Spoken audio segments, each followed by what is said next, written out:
Good morning, students. Today we are going to discuss about the administration of Satavahanas.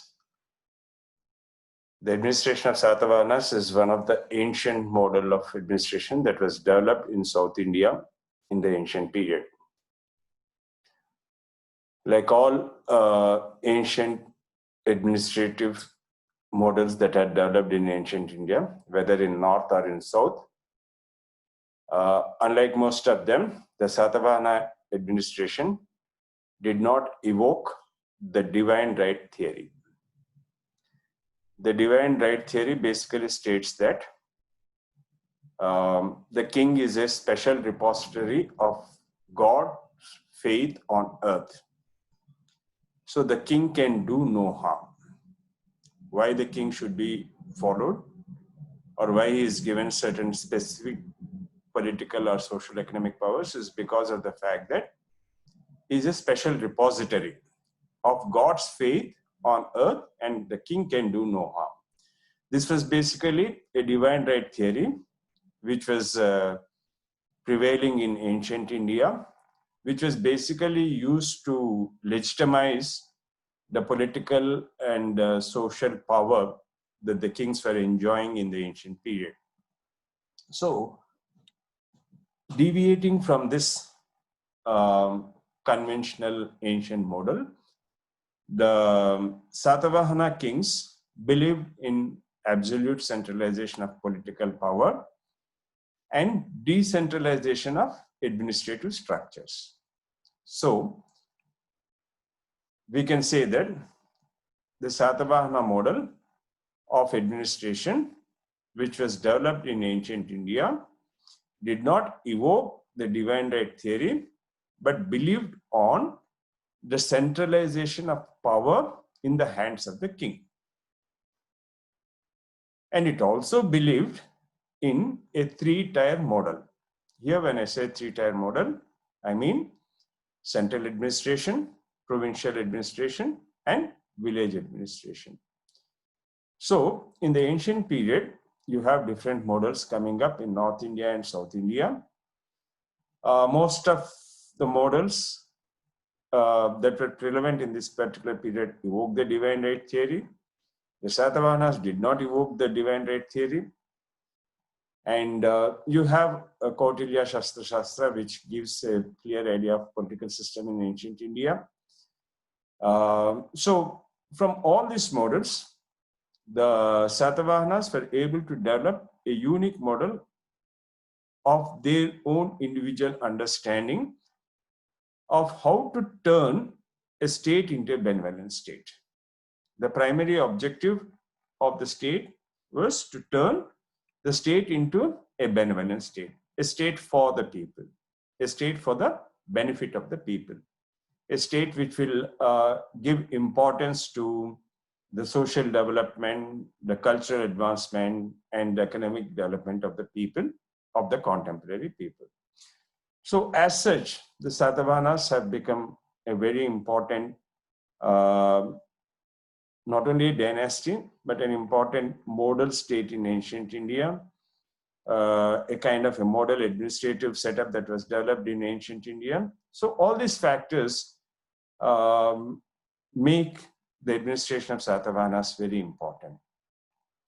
And we can also say that the Satavahanas contributed to the strengthening of the ancient feudal system in ancient India. So, when you're trying to understand the administration of the Satavahana dynasty, we will have to see in the first phase how the empire was divided. And then, after having an idea of the division of the empire, we will have to see what are the different titles that were enjoyed by the bureaucracy of the Satavahana empire. So when we are trying to see the Satavahana administration, the first point that we have to remember is that the empire was divided into 5 major provinces. For their administrative conveniences, the empire was divided into 5 administrative provinces, and each province was given to a particular group of people. Eventually, this group of people had, after the downfall of the Satavahana dynasty, had some of them had been successful in establishing regional independent kingdoms and have become regional independent dynasties. So when we are trying to understand the ancient Satavahana administration, Satavahana administration in the first phase turned out the state to be a benevolent state. In the second phase, the second point that we have to remember is that it strengthened the ancient feudalism. And then in the third part, after its decline, it contributed to the development of several regional independent kingdoms. Okay, so we will just see what were the 4 or 5 important regions into which, or rather let us say provinces, let us use the word provinces, into which the Satavahanas divided their empire and for their administrative convenience, and contributed for the development of a kind of a bureaucracy at the regional level, at the central level. Here, one point that we have to remember is that Satavahanas were absolutists. They believed in total centralization of power, but they believed in, at the same time, they believed in decentralization of administrative structures.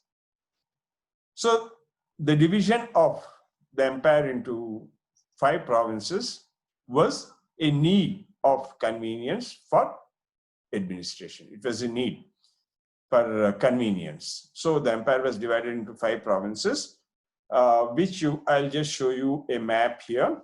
I'll just show you a map. In that map, you can identify these territories and try to understand the kind of provinces that they had divided and the kind of provincial administration that developed during this particular period. So you have the map during the period of the 2nd century, and you can see that Andhra region was the region where they had established their political power.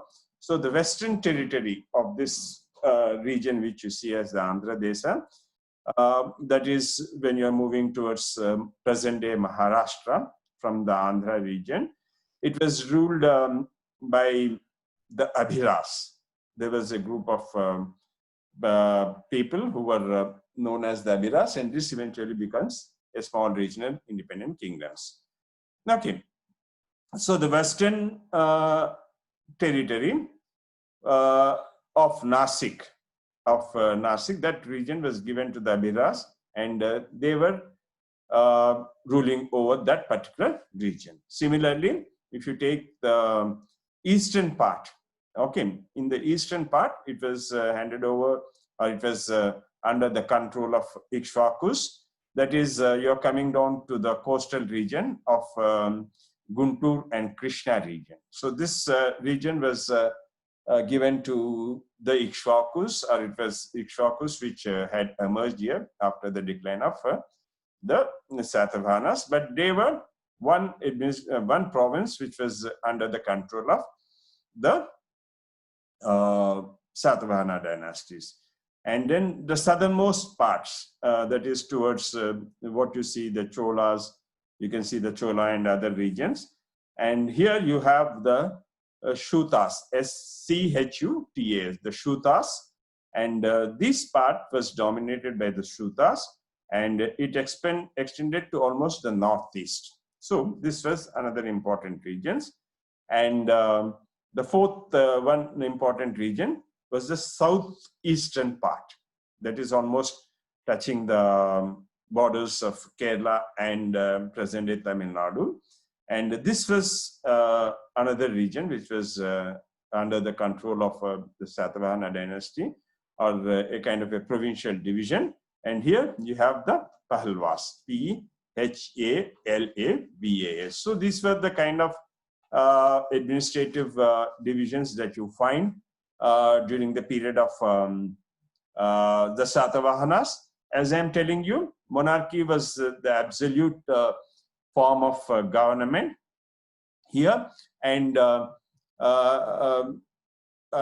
here you find that you can, I'll just give you some kind of an idea of the kind of monarchy that you find it here. So monarchy was absolute. I just show you the map for you to get some kind of an understanding of the divisions. And the monarchy was absolute and it was hereditary. Okay, hereditary means from father to son, from father to son. Okay, and you do not have them using any kind of an exemplary titles like Raja, Maharaja, Rajadhiraja, Raja Martanda Teja. These are the titles which are generally used by kings in ancient India to give you an understanding of the political control and the extent of their political empire in ancient India. That was not done. They just used the title Rajan, and you have the princes, okay, who have been called the Yuvarajas.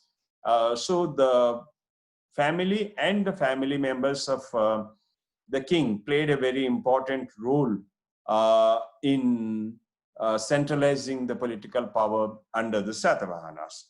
Okay, and here decentralization was done to administrative convenience, and this decentralization depended more on the feudatories of the Satavahana dynasty, and they contributed for the administrative machinery of the Satavahana dynasty. And you have titles like Maharati, Mahabhojas. These titles, you can find them in the Nanaghat inscription, which indicates, see, you have the provincial administration, you have a bureaucracy that is coming up, and reference to that bureaucracy which has developed in the ancient India. You have the Nanaghat inscription, which says that you have officials like Maharatis, Mahabhojas, Mahasenapati, and Mahavira. So these are some of the titles which indicate the kind of bureaucratic development in the ancient period on which feudalism was depending under Satavahanas. So these officials were there, and the empire was also divided into the provincials. Okay, the provinces. Now you have the provinces which are being divided, and now you have the provinces which are also subdivided into what you call the Janapadas. Okay, and Janapada is something like a district. Okay, in the modern context, you can say that it's something like a district. And the Janapadas were divided into Aharas, and the Aharas consisted of the Gramas. And the Aharas were controlled by Amachas. Okay, not Amatya. Amatya is again connected to central administration. Here, when we are trying to talk about the provincial administration, it is Amachas. Don't get confused between the word Amatya. Amatya is minister. Okay, Amachas is provincial administrative head at the level of Ahara. This has to be kept in mind. Okay, and then you also have Gamika, who was a superintendent, you can say a superintendent of the gramas or the villages. And at the provincial level, you have other officials also, like you have Maharathas or the Chamberlain. Okay, he was taking care of the Chamberlain. And you also have the Bandara Ghatikas. Bandara Ghatikas are, in the modern sense, you can say the storekeeper. Okay, storekeeper for grains that were produced, the indigenous products that were produced in that particular period. Because here they had known the idea, they had the idea of use of iron. So agriculture equipments were being made. So you have a storekeeper, mainly for making a record and keeping everything in order. And he was called, at the provincial level, he was called the Bhandara Grihikas, or the storekeepers. And you also have another official at the provincial level who was known as Harinikas. Harinikas is basically connected to treasury. You can say that he was a treasurer at the provincial level. Okay, and then you also had Nimbadhikaras. Nimbadhikaras is, you can say, an official who was supposed to take care of registration of documents at the provincial level. Registration of the documents. Nimbadhikaras. Nimbadhikaras was an official who was taking care of the registration of documents, regional documents. So he was also an important officials. Apart from that, you have the Datakas and Pritiharas, and all these people contributed to the development of regional administration, a kind of a decentralized administration which you find in the modern, in the ancient period, during the period of the Satavahanas. Okay, now I will just show you some of the, see, this was a kind of an administration that was developed, and the administration which was developed had an impact on the society, on the economy, and on the politics. So we will just see what was the kind of impact on the society. So here I've just made some kind of a bullet points for you to understand properly. The Satavahana Empire society reflected the existence of 4 classes. So it was, we have seen the division of the empire, we have seen the division of the subdivision of the provinces. Now we are just trying to see how the society was divided. Okay, so the impact of administration will be on the society, on the economy, and on the culture. So you have the development of an administrative structure under the control of the king, who believes in centralization of entire political power, and you have bureaucratic officials coming up. So all this will influence the society. So we will just, in this slide, I'm just trying to show you how the society was divided. The Satavahanas Empire society, as I'm telling you, was reflecting the existence of 4 classes. The first class consisted of the people who administered and controlled the districts. So this is the bureaucracy. The first class, they were, you can say, some kind of a privileged classes. They enjoyed certain privileges. Okay, so the first class consisted, see, generally at any given period of time, the society will be divided into the haves and the have-nots. So you can say that this first class consisted of the haves. They had certain privileges, so they enjoyed certain privileges, and because there were administration was controlled by them, records were maintained by them, and they enjoyed the loyalty of the king. So they became a kind of an elite class in the ancient period. Okay. Similarly, you also had the second class, who were the second category of officials. So you have the elite, you have the middle class. You can say that this was the middle class. The second class, which we are talking of, whom we call officials. I have mentioned you just now a group of officials, both at the central level and at the provincial level. So these group of officials, they consisted of the second class, or you can say the bureaucrats. In the modern terms, you can say the bureaucrats. You can say, you can identify them as the middle class.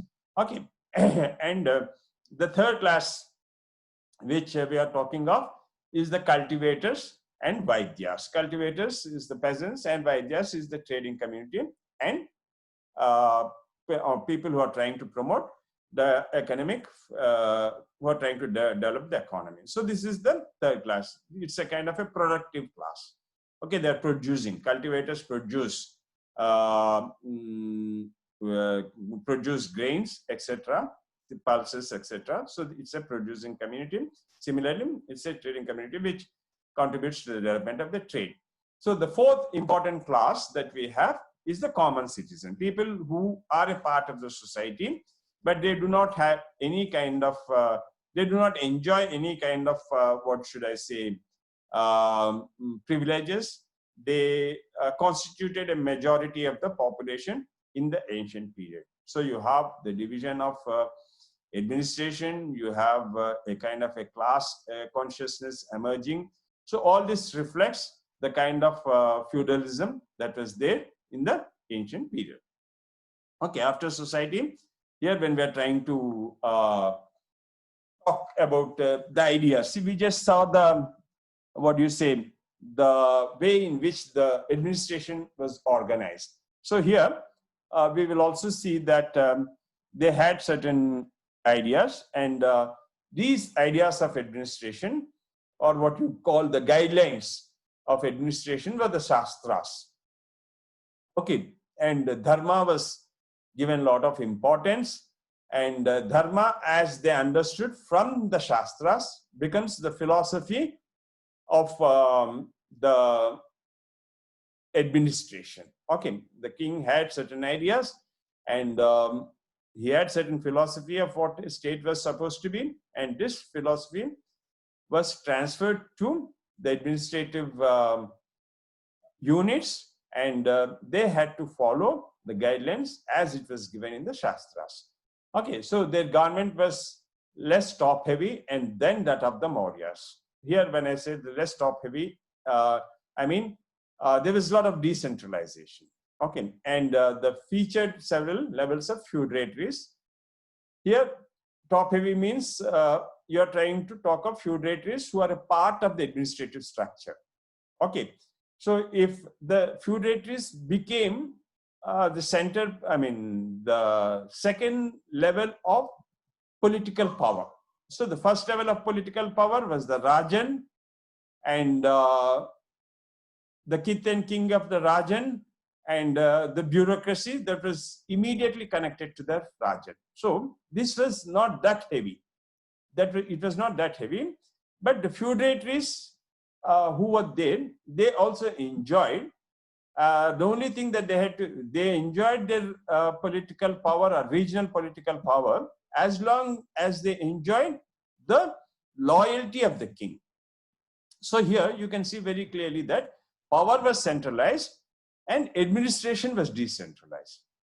When you're talking of administration of the Satavahanas, one point that we have to keep in mind is that the philosophy of the administration was drawn from Satavahanas.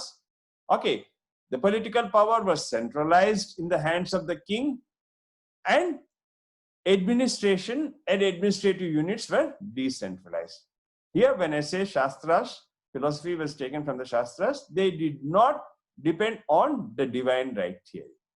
Okay, this has to be kept in mind. So the Rajan was a hereditary ruler, as I told you earlier, and the Rajas generally were petty princes, and coins were sometimes stuck in their names, and you also had the Maharathis, the hereditary lords, who could grant villages in their own name and maintain matrimonial relations with the ruling family. So this was one way in which all this was being done to grease the administrative conveniences, these matrimonial alliances, and giving land grants, and giving titles for regional administrative people was all done to grease the administration and see that the administration functions smoothly. So you also had the Mahabhojas, Mahasenapati, under whom civil administration, Ptolemy II,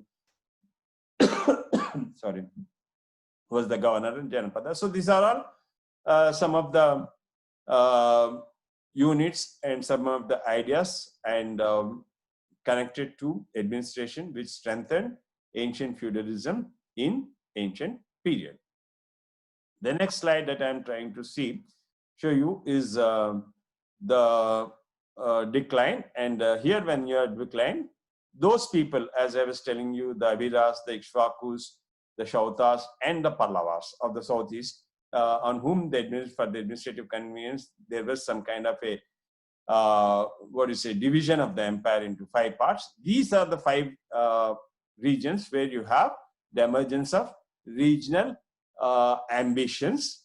And in fact, you can take this particular slide as a point of forces which contributed to the development, forces on which the administration, it was divided into 5 parts, 5 regions, and 5 different groups of people. And these 5 different groups of people or races become very important in the decline of the Satavahana dynasty.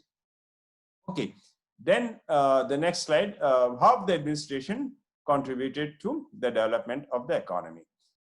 Here, when we are trying to understand, the Satavahanas participated in economic expansion. The way they believed in political expansion, social stability, they also believed in economic expansion. And this was through intensification of agriculture, where they tried to increase the production and other communities and trade within the kingdom and beyond the Indian subcontinent. So why the Satavahanas became important from the economic point of, or when you're trying to understand the Indian economy in ancient India, is because of the fact that on one hand, they promoted agriculture. On the second hand, they increased the production of the communities. And on the third hand, on the third level, they promoted not only trade within the country, but their promotion of trade went beyond the Indian subcontinent. We have sufficient evidences for this trade beyond Indian subcontinent or trade on the seas. Okay, so during taking the next point, during the Satavahana period, several large settlements emerged in fertile areas. Okay, this we can say is a kind of a rudimentary urbanization. Okay, when you're trying to bring uncultivable lands under cultivation, though the land is fertile and nobody takes up cultivation, this is done by as a kind of a promotion of agriculture by the rulers.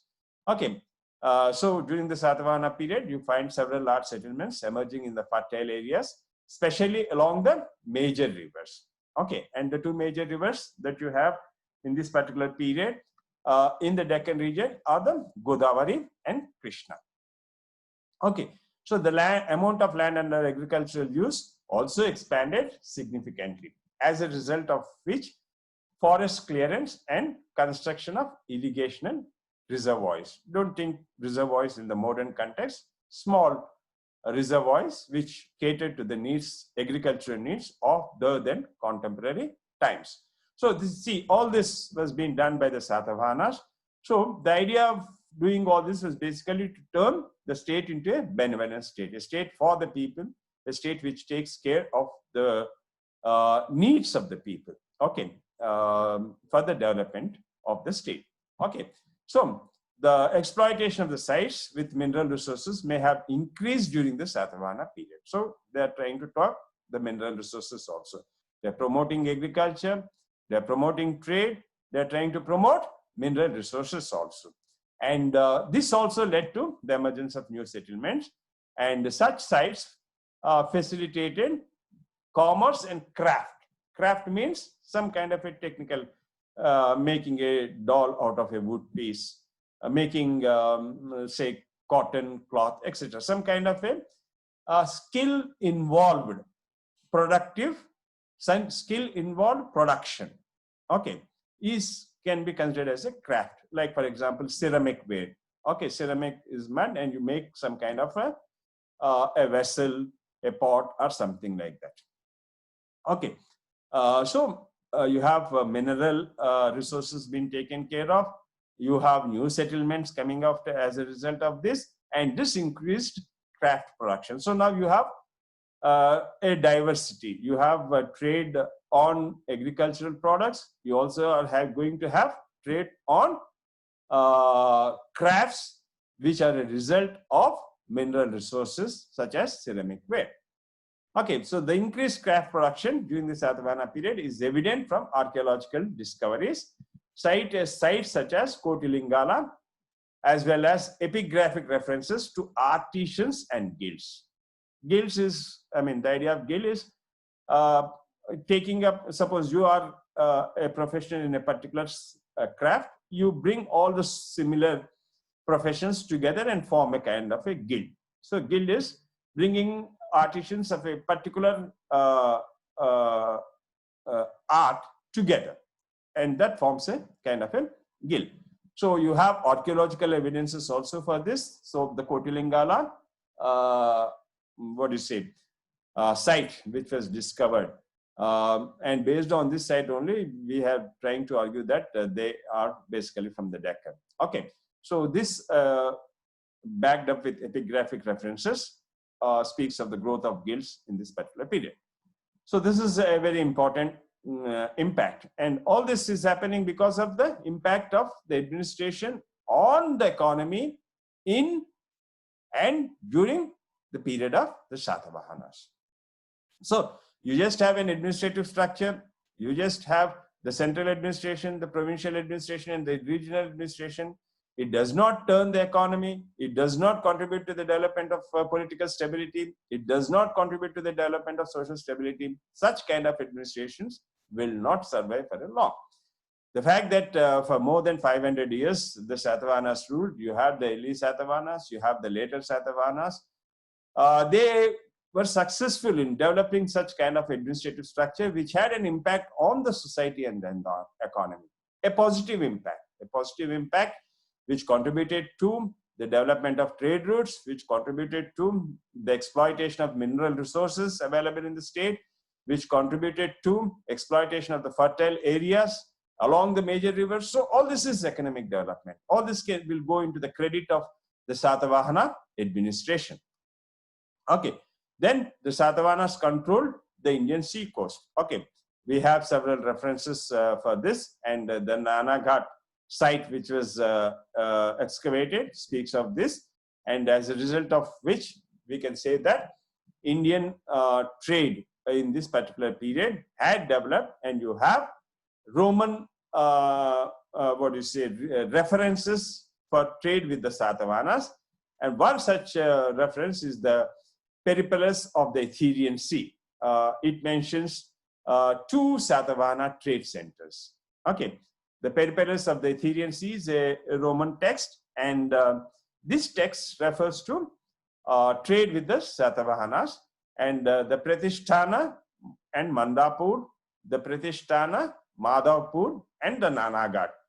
These two sites are important paths that link the Satavahana capital to the Pratishtana to the sea. Okay, so you have the route also been developed from the two capitals, that is Pratishtana and Amravati, and these trade links, they are directly connected to the sea, which references of which you can find in the Periplus of the Aetherian Sea. So trade had become a very important factor under Satavahanas, and you have the development of trade centers also. So administration was a very positive administration, had a lot of impact on the economy. Religion is an important factor because administration, religion was, you cannot think of ancient state without religion. So reference has to be made to religion and what was the attitude of the state and the administration towards the religion. So the Satavahanas were basically Hindus, and they claimed Brahminical status, and they also made general donations to Buddhist monasteries, which means that they were quite secular in their spirit and thought. Okay, though they claimed a Brahminical status and they had patronized the Brahminical order, the Buddhist monasteries were also patronized. Okay, so this is a very important factor about which speaks about the kind of a secular approach that the Satavahana rulers had in this particular period. The lay people in the Satavahana period generally did not exclusively support a particular religious group. So freedom, it just speaks of freedom. You could be a Buddhist if you wanted to, you could be a Hindu if you wanted to, you can follow any kind of an order that you wanted to. And the Vedic sacrifices were being performed. We have references to Ashwamedha. Ashwamedha is a horse sacrifice. Rajasuya, or what you call royal consecration, and Angadheya, or fire ceremony. So you have some kind of ritual practices also in the ancient period during the Satavahana administration. And you have the inscriptions which also record fees paid to Brahmin priests and attendees for these sacrifices. Okay, so you have the Bhagala Dasratha sacrifice also, where 24,000 coins were granted for sacrifice. And we don't have a clear information about this, but we know that there was a sacrifice that was performed and 24,000 coins were given. So the administration was trying to blend the different thought process of religion in the Satavahana state. This is an important factor. And then now coming to the cultural achievements as an impact, we were just trying to say that the administration turned the state into a benevolent state. So when it is a benevolent state, you definitely will have some kind of a cultural patronization. So there were two languages, basically Prakrit and Sanskrit, which were patronized by the Satavahana rulers. And the Satavahana king, Hala, is very famous for compiling the Maharastri poems, which is known as the Gaha, and Satasai poems in Sanskrit, which is known as Gata Satpati. Although from linguistic evidence, it seems that the work was not exact, must have been re-edited in the succeeding 2 centuries. But authorship is given to them, so this is turns out to be an important one of why cultural achievements and why literary sources become important is because of the fact that they speak of the society, they speak of the economy, they speak of the polity. So the last point that we'll have to make a reference in this context is that many many sorts of superstitions, religious superstitions also prevailed in this particular period. Gunadhyaya, the minister of Hala, was the author of Brihat Katha. So these are some of the cultural achievements that we can see during this particular period. So we can say that when we are trying to talk about the administration of one of the ancient administrations that was developed by the Satavahanas, it was a very efficient administration. You have the development of bureaucracy, you have the development of economy, you have the development of various aspects like mining, etc. Minerals were excavated. So all this contributed to the fact that all this speaks of the success story of Satavahana administration. So in the next class, we'll continue with the next topic. And but today we had some idea on the administration of Satavahanas.